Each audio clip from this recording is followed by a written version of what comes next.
The woman sitting across from me in the hospital waiting room has my nose. My exact nose.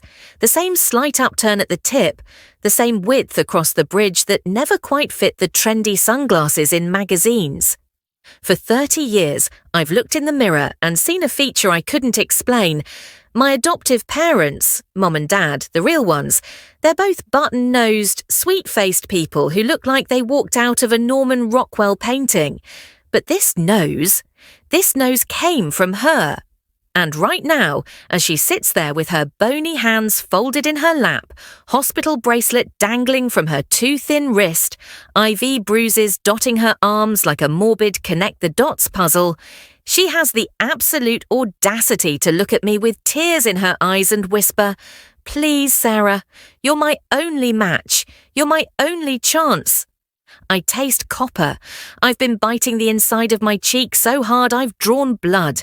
Because 30 years ago, 30 years, this woman wrapped me in a grocery store plastic bag, tucked me behind a dumpster in a Walmart parking lot in January, and walked away. Not to a hospital, not to a fire station with one of those safe haven boxes. A dumpster, in January, in Michigan. I was 3 days old. The only reason I survived was because a stock boy named Marcus came out for a cigarette break and heard me crying. Barely crying, according to the police report I'd later read with shaking hands. A thin, kitten-like mule that almost got swallowed by the wind. Hypothermia had already started setting in. Another 20 minutes, maybe 30, and this story, my story, wouldn't exist.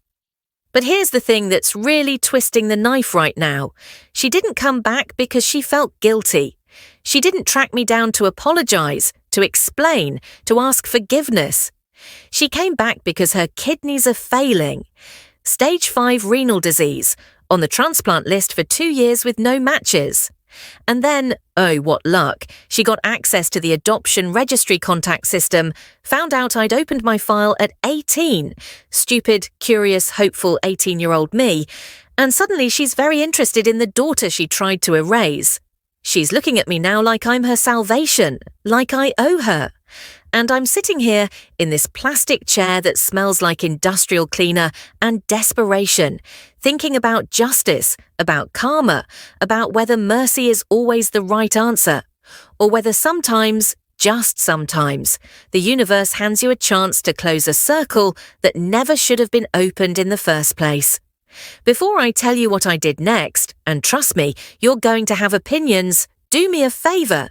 Hit that like button if you've ever been faced with someone who wronged you, asking for a favor they absolutely don't deserve. Subscribe if you believe karma is real. And buckle up, because this is about to get heavy. Let me back up, because you need to understand something. I had a good childhood.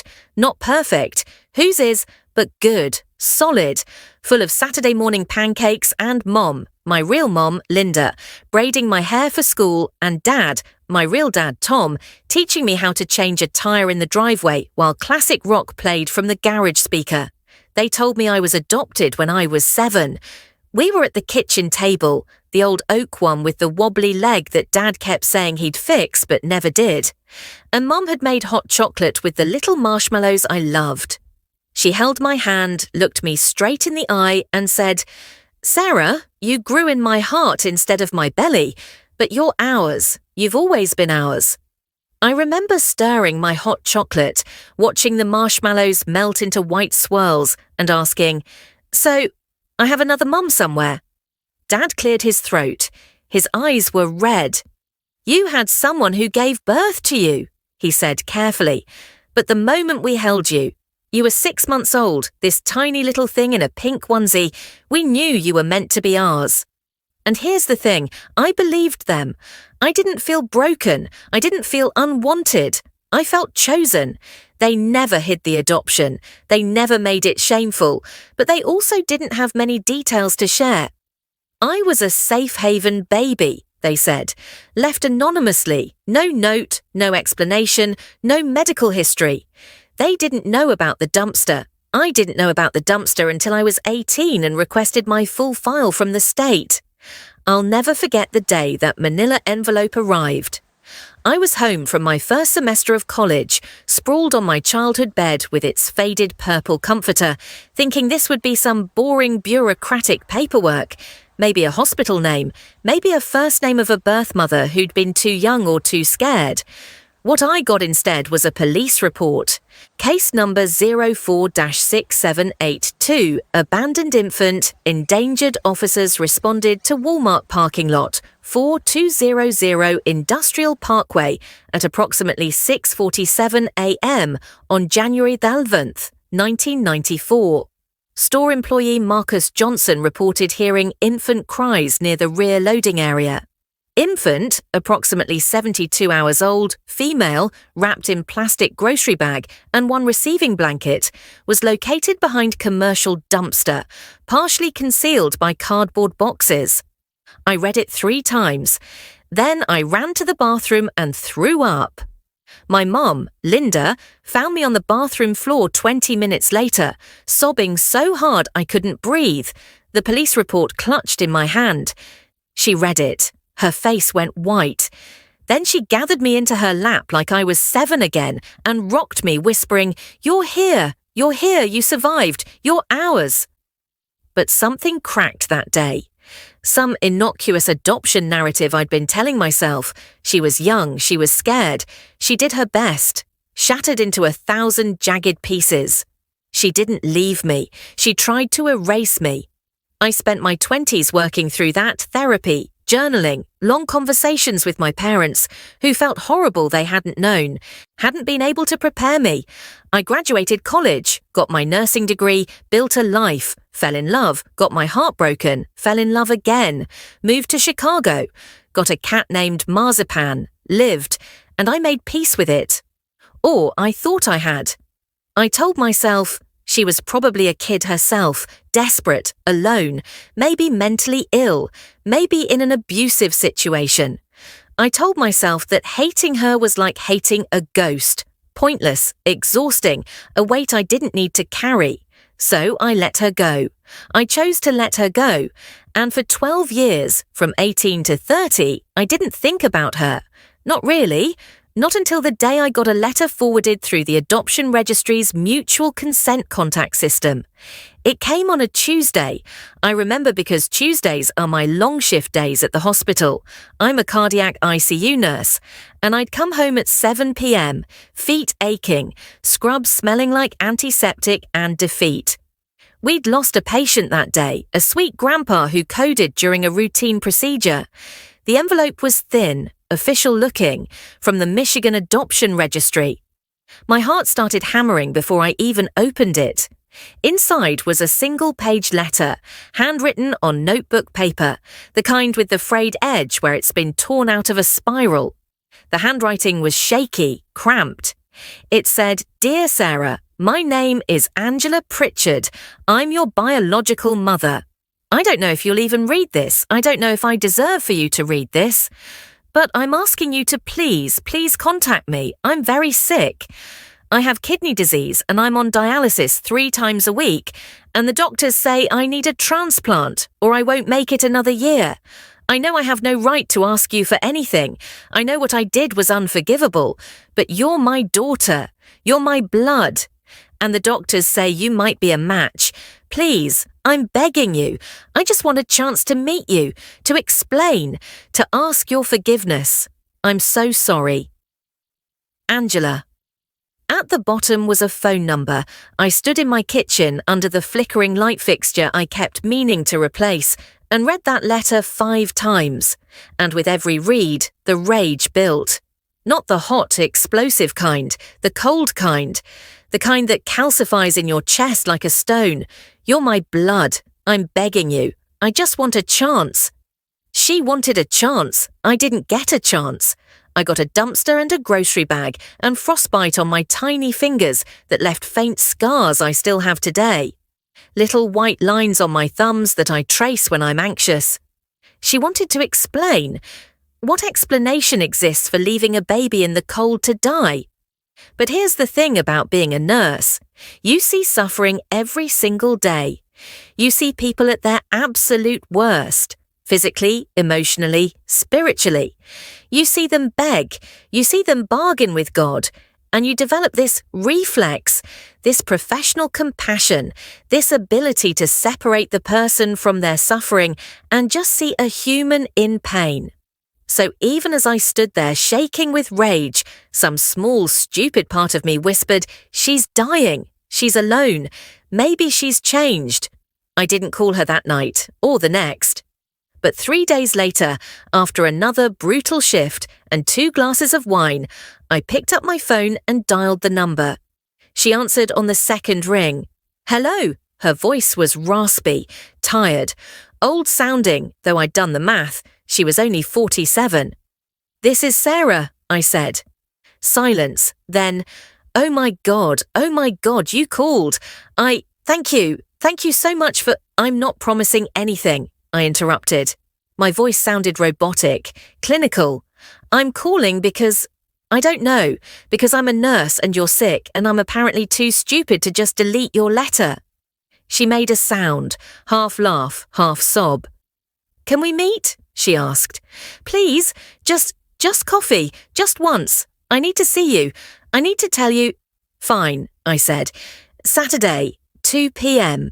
There's a Starbucks on Michigan Avenue. You have 30 minutes. "I'll take it," she whispered.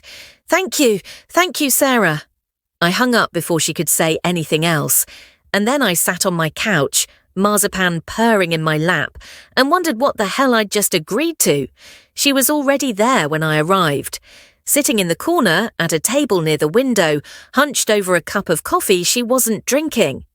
I spotted her immediately, not because I recognized her, I'd never seen a photo, but because of the nose and the eyes, my eyes, green with gold flecks. She looked rough, thin, not trendy thin, sick thin, skin that greyish tone people get when their kidneys aren't filtering toxins properly, hair pulled into a limp ponytail, clothes that hung off her frame. She saw me and stood up so fast she nearly knocked her coffee over. "Sarah," she breathed. I didn't smile, didn't hug her, just sat down across from her and folded my hands on the table. 30 minutes, I said. "Talk." And she did. She told me she was 17 when she got pregnant, a senior in high school. The father was a college guy she'd met at a party. He vanished the second she told him. She told me her parents were very religious and kicked her out when they found out. She told me she lived in her car for 2 months, worked at a gas station, hid the pregnancy under baggy clothes. She told me she gave birth alone in a motel room, terrified and bleeding, and convinced she was dying. And then, her voice dropped to a whisper here. She told me she looked at me, this tiny screaming thing, and panicked. "I didn't know what to do," she said, tears streaming down her face. "I couldn't take care of you. I had no money, no place to live, no anything. And I thought if I left you somewhere public, someone would find you fast, someone better than me, someone who could give you the life I couldn't." She reached across the table like she wanted to touch my hand. I pulled back. "So you chose a dumpster," I said flatly. "In January, in Michigan." "I was 17, she choked out. "I was scared. I was 3 days old," I shot back. "I had frostbite. I almost died." "I know," she sobbed. "I know. And I have lived with that every single day for 30 years. I hate myself for it. Good, I said. She flinched like I'd slapped her. I leaned forward. "Here's what I want to know, Angela. In 30 years, you never once tried to find me. You never checked if I was okay. You never left a note, never contacted the registry, never did anything, until you needed something from me. So forgive me if I'm having a hard time believing this is about me and not about your failing kidneys." Her face crumpled. "That's not fair." "Fair?" I laughed, sharp and bitter. "You want to talk about fair?" We sat in silence for a long moment. Then she whispered, "I did try to find you. Once, when you were 10. I froze. "I called the adoption agency," she continued, staring at her coffee. Asked if there was any way to know if you were okay. They said the adoption was closed, that I'd relinquished all rights, that unless you opened your file, there was no contact allowed. So I told myself it was a sign, that you were better off without me, that I should leave you alone. And yet, I said quietly, here you are. She met my eyes. Because I'm dying, Sarah, and yes, I need your help. But I also... Her voice cracked. I also just wanted to meet you, to tell you I'm sorry, to see the person you became. I became someone despite you, I said, not because of you. I know, she whispered. The 30 minutes stretched to an hour. She told me about her life, the years of addiction, pills first, then heroin, the abusive boyfriends, the job losses, the evictions. She'd been clean for 6 years now, worked at a Walmart, the irony wasn't lost on me, lived in a studio apartment, no family, no kids. She'd had her tubes tied at 21. I couldn't be trusted, she said bitterly. She showed me her dialysis schedule on her phone, the bruises on her arms, the medical bills she couldn't pay, and then she asked, "Will you get tested to see if you're a match?" I stared at her.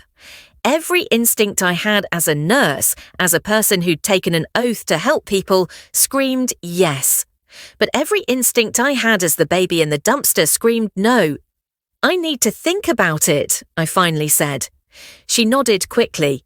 Of course, thank you for meeting me, for listening. I don't deserve it, but you're right, I interrupted, standing up. You don't.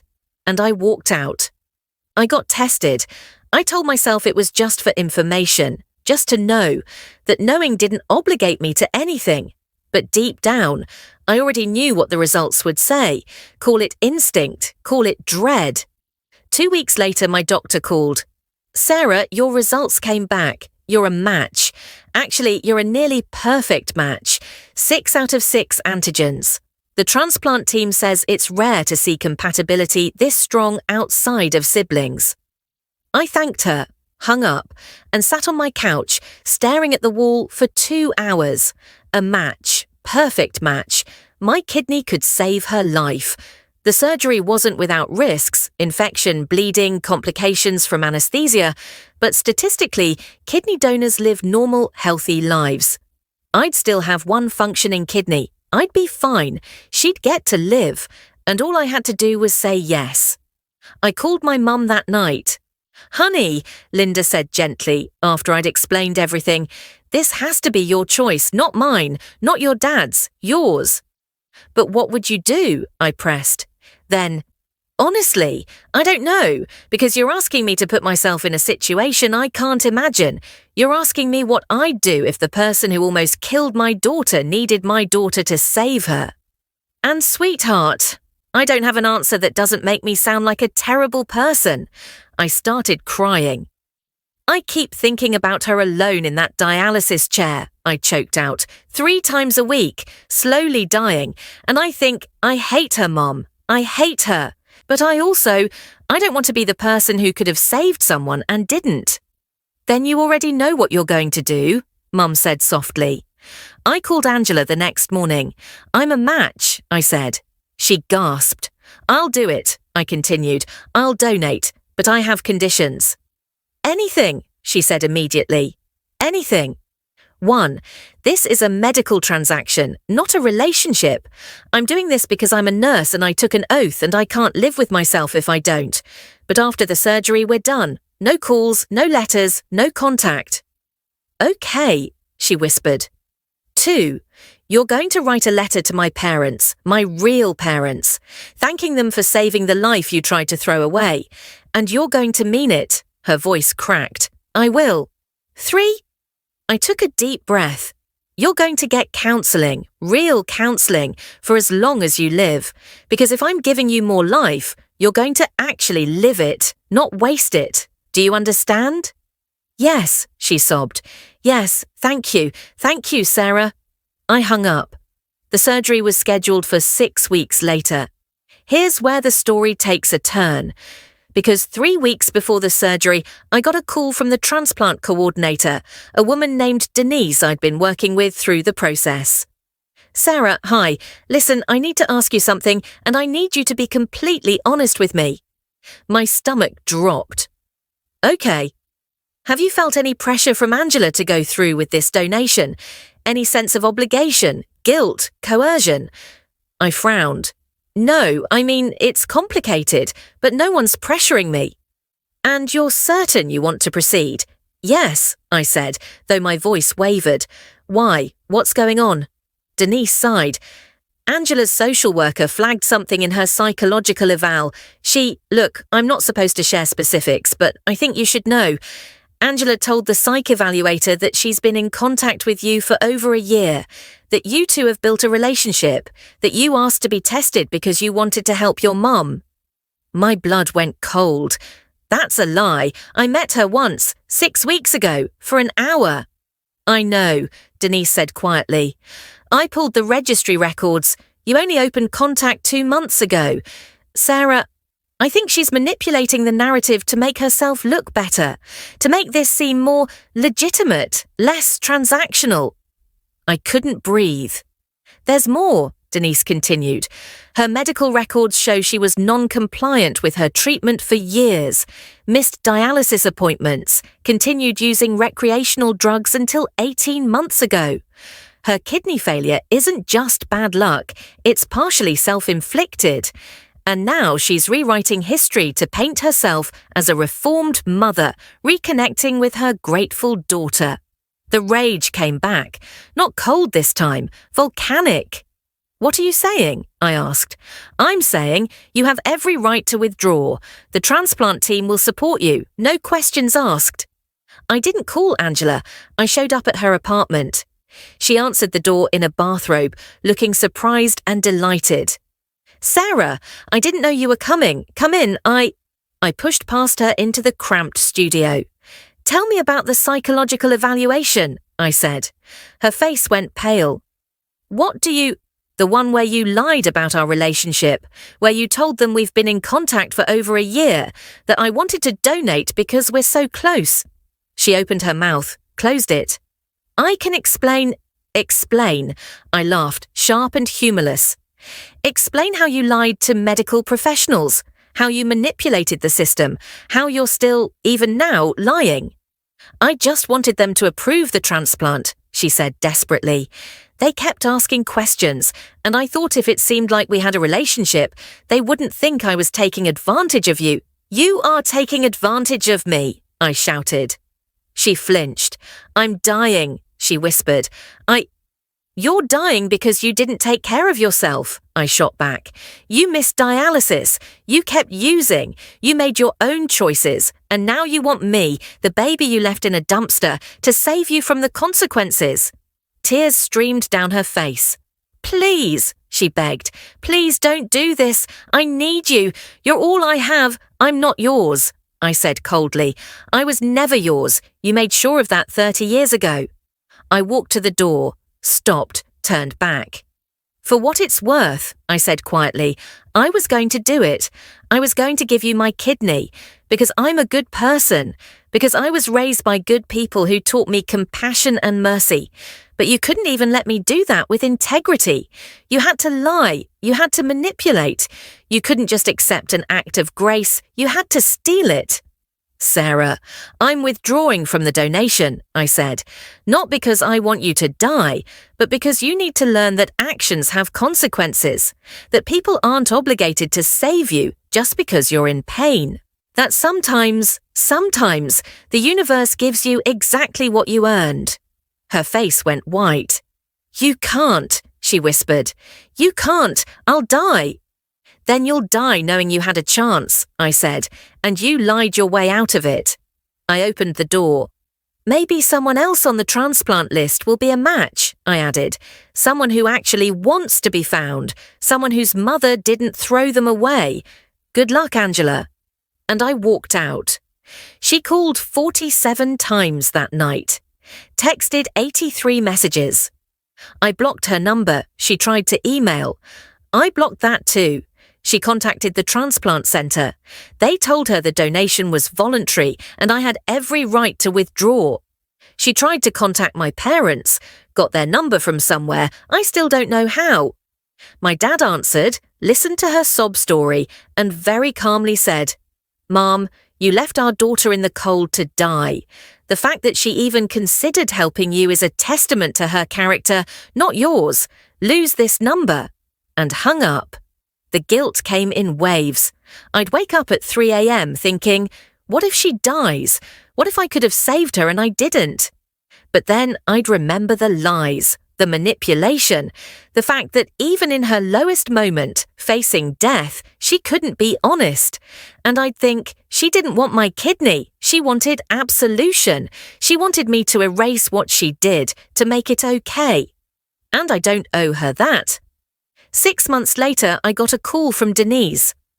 "I thought you'd want to know," she said. "Angela got a kidney from the deceased donor list. She had the transplant 3 weeks ago. She's recovering well." I sat down hard. She's okay." "She's okay," Denise confirmed. "And Sarah, you made the right call. The ethics board reviewed her case. If we'd known about the lying beforehand, we would have flagged it. Transplant centres take honesty very seriously. You saved yourself from a complicated, potentially traumatic situation." "Thank you," I whispered. I never heard from Angela again. Sometimes I wonder if she thinks about me, if she tells people she has a daughter somewhere, if she's learned anything. But mostly, I don't think about her at all. Because here's what I learned. Mercy isn't the same as martyrdom. Compassion doesn't mean letting people walk all over you. And sometimes, the most loving thing you can do for yourself is to say no. I didn't owe her my kidney. I didn't owe her forgiveness. I didn't owe her a relationship. I owed her nothing. And the moment I realized that, the moment I really, truly understood it, I was free. Karma didn't kill her. The universe gave her another chance through the donor list, but I got to choose not to be her salvation.